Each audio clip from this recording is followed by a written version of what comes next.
my name is Tyler Olsson, and I am the University Program Director at MouseBelt. And welcome back to our university series where we check out what's happening in the state of blockchain education all around the world. Today, we're here with the Blockchain Hub at Kwame Nkrumah University of Science and Technology in Ghana, Africa. How you guys doing? Everybody We're great. Fine. We're doing great. What time is it in Ghana right now? It's 4:20 p.m. 4:20, all right. So I wanted to start this off by sort of asking each of you to say a little bit about your background. I know that there's a wide variety of people in the blockchain space, and that's in large part because there's a lot of different aspects of what's going on here that draw people in to cryptocurrencies and blockchain technology specifically. So I'd like to give each of you a chance to say a little bit about kind of what's your background. How did you get interested in blockchain and cryptocurrencies? Okay, let me start by talking about how I got into blockchain. From 2017, when I gained admission into the university, I wanted to try out a number of ways of money as a university student. So I consulted one of my friends to know how I could make extra money as a college student, and he introduced me to something we call Bitcoin. At that time, I didn't know anything called Bitcoin. And so where you can actually invest in companies that mine Bitcoin, and you could also get Bitcoin. So through that, I was able to know the technology behind this interruptive distributive ledger technology. And with that, I got to know blockchain and cryptocurrencies. I started with trading on exchanges. I started also with buying into ICOs, but a lot of things happened because we actually lost a lot of money to scam ICOs, as we can all say happened in 2017 and 2018. And so that was how Norbert was first introduced into blockchain. Thank you. Right on. How about you, Badu?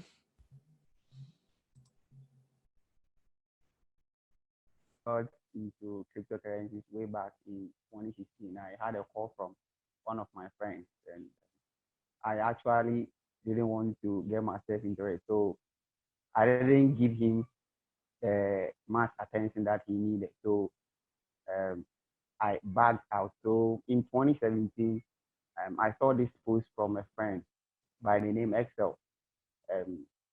He had this post on his status reading "Let's mine Bitcoin." So I was like, someone has told me already about Bitcoin, but then I didn't give the person much attention. So this time around, I didn't hesitate. I just entered into his DM, and then, well, we started talking about Bitcoin. So then he introduced me to a lot of stuff. There were a lot of Bitcoin schemes as back at 2017, and then, well, as our main aim why we got in there was to make a little cash.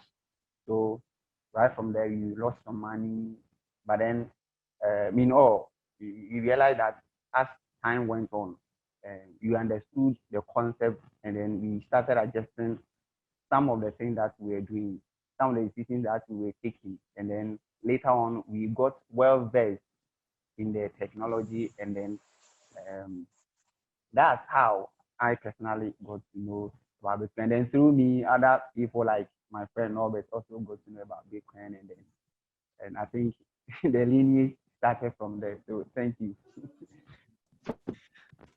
How about you, Winfred? All right. Thank you very much. I didn't have any idea or knowledge about blockchain until I had the opportunity to enter university education at KNUST in the year 2017. So it was there I met one of my roommates who is Norbert and currently the president of the KNUST Blockchain Hub. So he introduced me to cryptocurrencies and blockchain. But initially I was skeptical about it and I didn't have any interest in it, though he was into it. So he did some investments into it, purchased some ICOs, and then waited for it to be launched and then get some earnings from it. However, the outcome proved futile because most were fraudulent schemes, but we didn't know of it that much. So it was later that one of the cryptocurrencies, I guess Electronium, achieved some results, and then that brought my attention to it. And then I also did some investment, and then I'm waiting for the outcome, how it will go.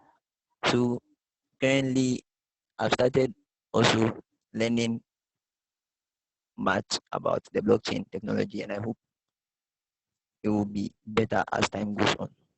So that was how I got to know about it. Thank you very much.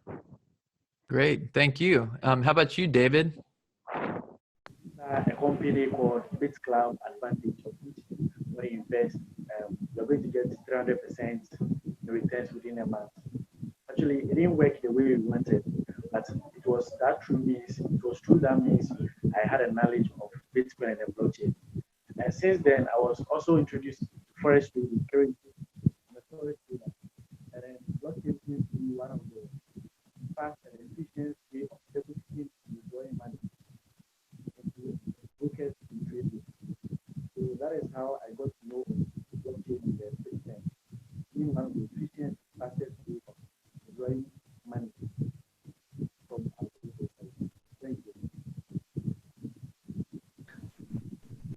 David, you might want to check your microphone only because we can't hear you, or it's very, very quiet. Maybe if you pull out your headphone, let's see if that works. Okay, what I'm saying is that Much better. I had a knowledge of, yeah, can you hear me now? Yes, sir. Okay, I had a knowledge of Bitcoin, or head of Bitcoin and blockchain way back 2017 when I was introduced to a club called Bits Club Advantage, where we invest money and then at the end of the month they give you 300%, which it was a huge amount of money, but it couldn't work the way we wanted. The company ran away from us with our money. Nevertheless, I had a friend to introduce to me forest trading. Currently, I'm a forest trader, and then Bitcoin or blockchain app seems to be one of the fastest way of withdrawing and depositing money into our brokers. Since you have to go to the bank, join a long queue before you could make a deposit. Bitcoin and blockchain seems to be one of the fastest way we could use to deposit money into the brokers. And in terms of withdrawing money too, it was the same channel I used to withdraw money from the brokers I trade with. So that is how come I got to know of Bitcoin and blockchain app technology too. Thank you. Great. Nana, how about you? Hello guys. Okay, actually, I was a roommate of Norbert, and it all started from him. At first, it was all about investments. We were investing in a couple of cryptocurrencies, and we knew less about blockchain. But later, we learned more, and we found out how decentralized it is and how records can be changed from transactions. So I got this feeling it will be a revolution, and it will be a major payment system in our world. So I got interested and learned more about blockchain. Actually, I learned it from Norbert. Thanks. Great. Let's see. Emmanuel, how did you get into cryptocurrency? Blockchain. Okay. So I actually heard of Bitcoin when our president Norbert introduced me. Like he talked about it to me, that at least I can read about it. Yeah, but then I had singled my focus on something else, so I didn't actually consider it that much until I started checking some disruptive technologies in the 21st century that are going to help businesses. And I realized that blockchain technology is part. Yeah, and I realized it's the underlying technology for Bitcoin. And when you check the transparency and everything about it, I realized that it's going to be great to, revolutionize the world in years to come. I think basically this is how I got in touch with things concerning blockchain technology. Yeah. Great. Michael, how about yourself?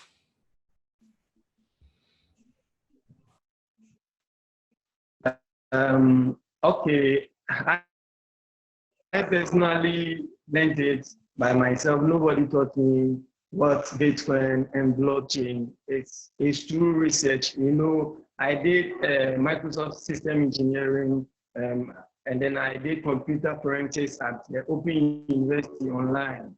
And I was very particular about research. And then I want to do some.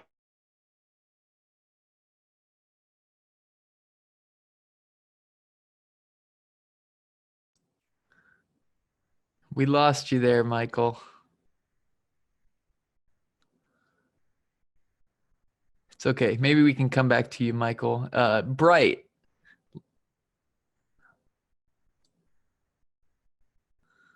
How did you get into all this? This is how I got to know about blockchain or probably Bitcoin. Now, you see, we are in the information age, and then most of the times there are a whole lot of information that circulates on the internet, especially whenever you are using social media. So then out of social media, there are some adverts that were spreading the goodness of Bitcoin, or probably blockchain to be precise. But then I didn't pay much attention to it. So I thought it was a gimmick, like a scam, right? That's probably they want people to fall for.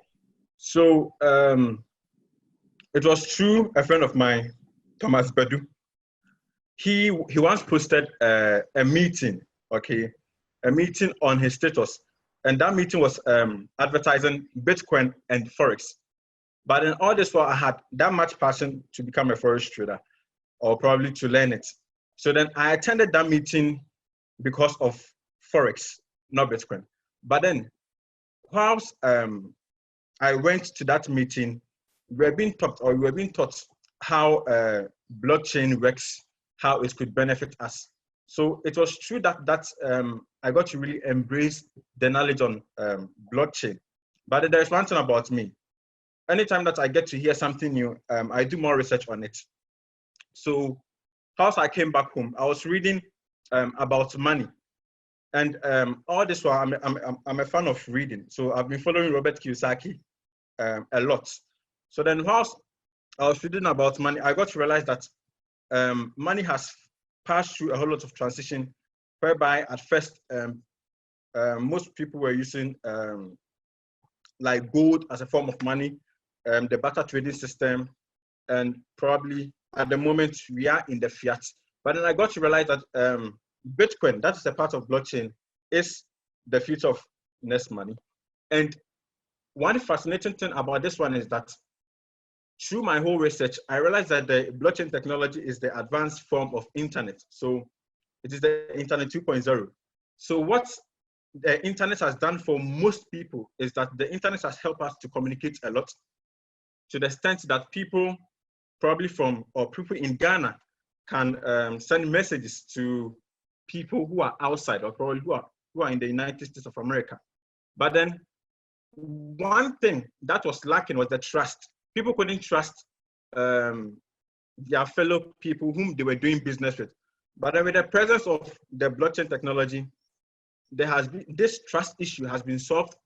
And the more interesting thing about it is that, you see, when we go deep, or when we dive deep into our banking system, people do a whole lot of transaction with the bank, whereby they send money to their, probably to their partners, to their family members across the world. But then the bank charge high when it comes to the fees for in which they charge in order for you to have a successful transfer.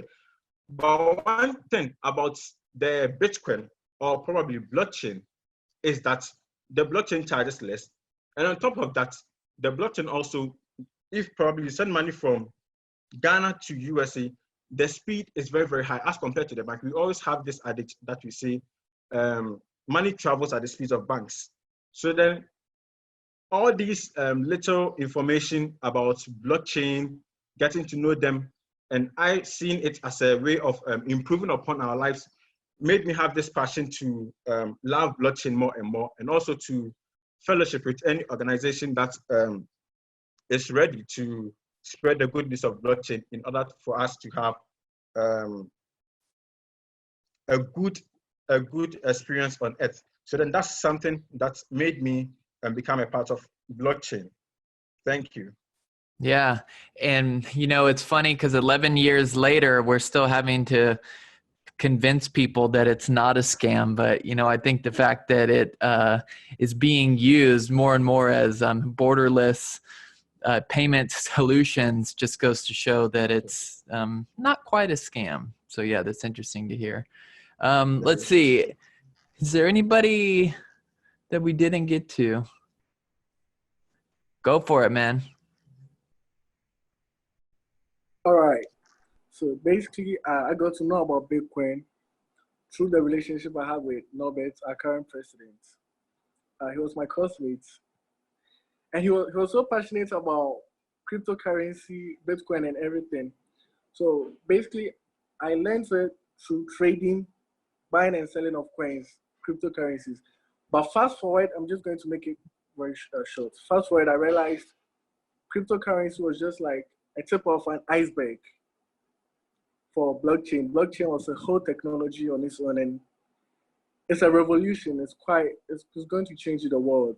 And actually, personally, I have interest in anything technology, because I believe technology is the future. So that's how I got to know about blockchain through Norbert and my interests, because of how technology is going to take over in the next few years to come.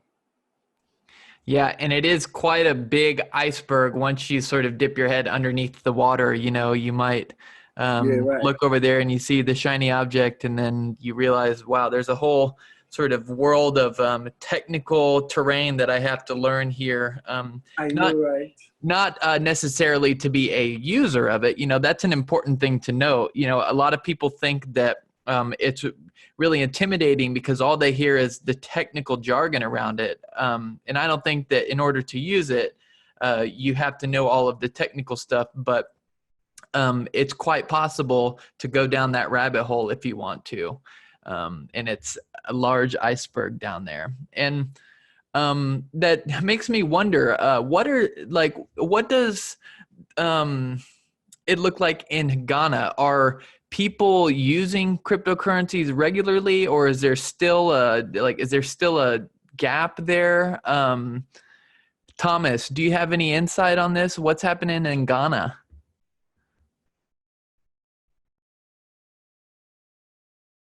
Get me back online. All right. So, yeah, as far as I'm concerned, each and every day we have about thousands of people transacting in any of the cryptocurrencies we know. You get to hear or you get to see people transacting in Bitcoin, in Ethereum, in Ripple, in any of the things that I can think of. So, as far as I'm concerned, and with the neighborhood, I think people are getting the traction as far as the cryptocurrencies are concerned, the whole blockchain is concerned. So, generally, as far as the country is concerned, you don't have much people who know much about the technology, but then I think a few people know about it, and then most people are also getting interested along the line because of the features that it has got, and then the things that it is likely to bring into the future. So I think it's cool. People are getting know more about it. And then each and every day, people are transacting in any of the cryptocurrencies we know. So, I mean, I think it's cool. Great. And how about at the school? Norbert, maybe you can say a little bit about what the Blockchain Hub is doing at your school to facilitate some conversations around cryptocurrency and blockchain. Do you see that there's a presence in the student body, or is one of y'all's main goals to sort of bring that into the conversation if it's not already there? What are y'all doing with Blockchain Hub? Okay, so what we have put in place is that, well, as things go on well, we will try and organize a few seminars, and then we will try and then educate a lot of people about this disruptive technology, as some people say. In as much as it is very disruptive, we have also benefited from it some time ago, and even as at now, we still benefit from it. So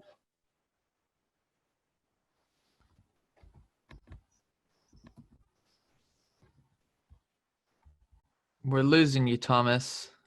well, Norbert.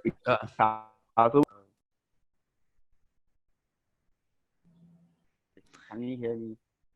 Maybe back it up a second or two. We lost you there for a second. Oh, okay. So I'm on right. Now go ahead. Got it. Norbert. Right. Norbert, you want to pick up there and tell us a little bit about what the Blockchain Hub has been doing?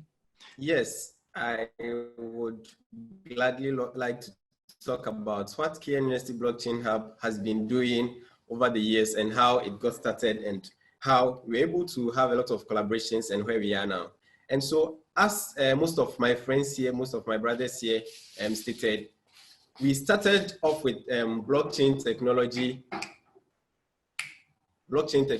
in 2017, but we didn't have any structured club to undertake our programs. And so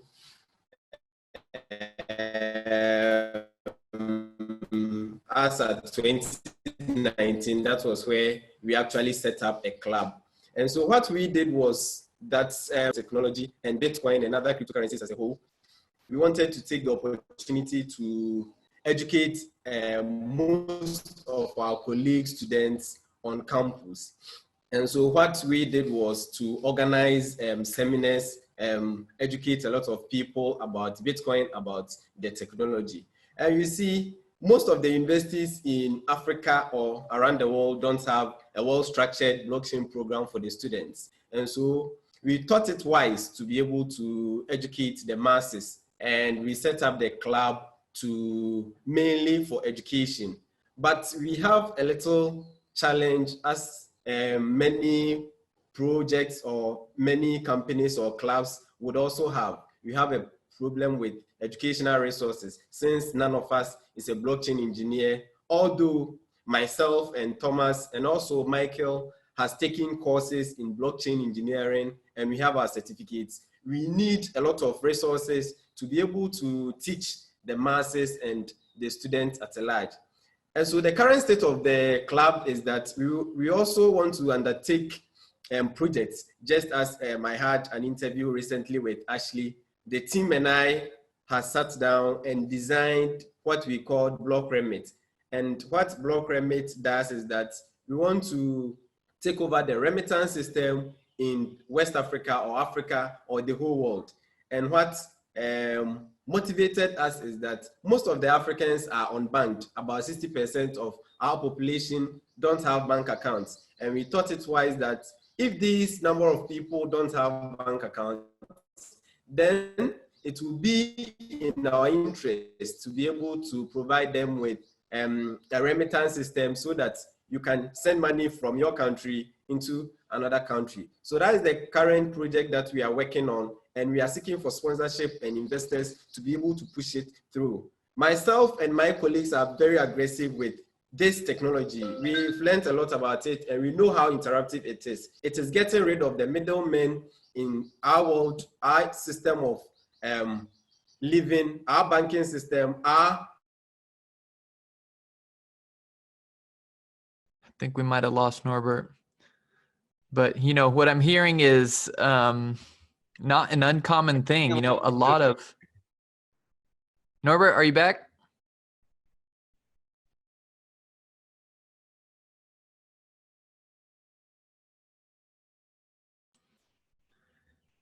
Well, at any rate, what I was going to say is that what I heard Norbert saying is not an uncommon thing. You know, many of the student orgs that we talk to around the world are taking a sort of grassroots approach. You know, they're the ones that have the base knowledge, and they're the ones that have the interest and the desire to learn more about it. So they sort of band together and they take things into their own hands and they form these organizations, and then they start to sort of educate and, you know, evangelize all of this to the student body, and it eventually works its way into the faculty. You know, they sort of get the faculty on board, and then the professors can pick things up from there.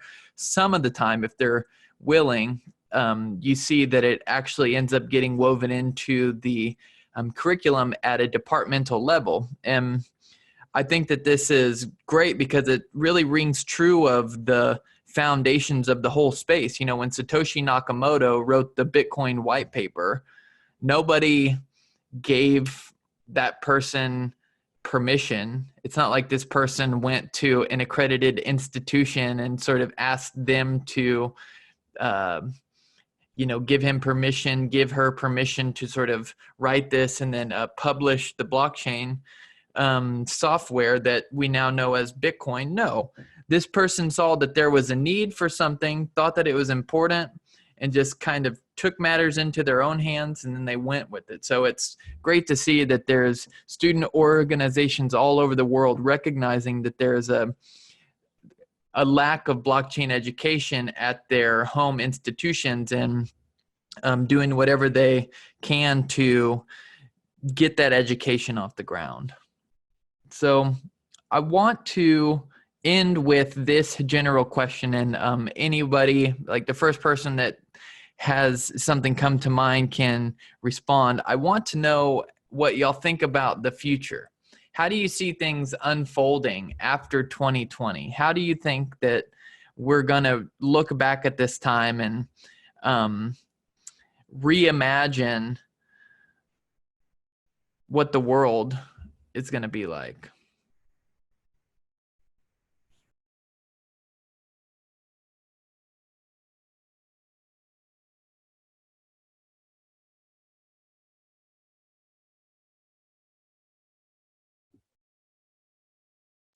Go for it, Thomas. Okay.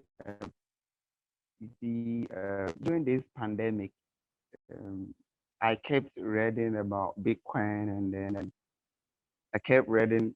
I kept reading about blockchain. But then I realized that even though people are battling with a pandemic, but then one thing I realized was that people or doctors are finding ways and means to come out with a vaccine. And then I realized they were using cloud computing in order to increase their research. And at that point, I was like, wow, this technology has come to stay. And it's really, really going to do great wonders. So what I'm reimagining 2020 is that we are going to see more startups sprang up in the next coming years. And then we know, and then we are sure that indeed this technology is the next paradigm shift. And I know we are already in it. I know not too many people have understood the knowledge or the concept behind the technology. But then as time goes, they'll come to the realization. And then everything that we do, from money to our trust issues, everything will come back to us, because we have known anything about privacy has taken from us since the introduction of our banking system. And we know that once this technology has gained traction, we know and we are sure that the trust that was taken from us is going to be given to us back. So that's one thing I see 2020 and then the years after. So maybe another friend would want to add up to what I said. So thank you.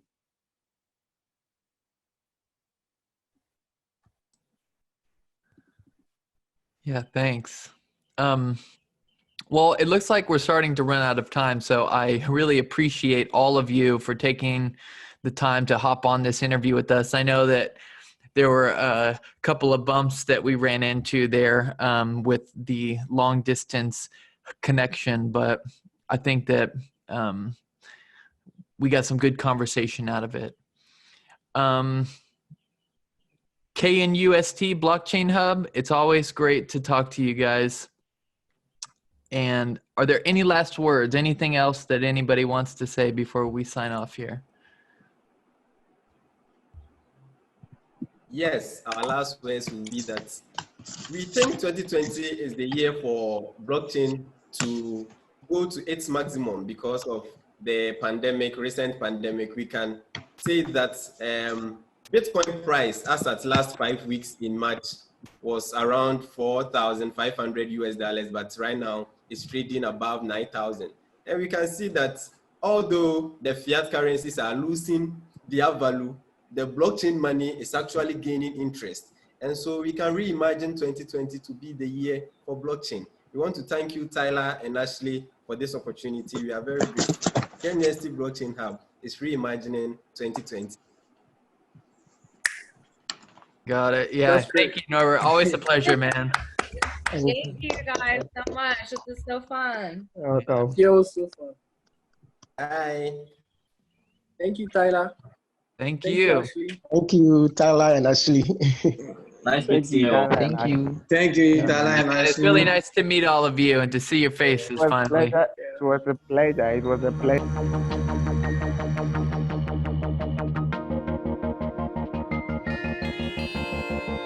Stay tuned to learn more about student interest in blockchain technology. Reimagine 2020.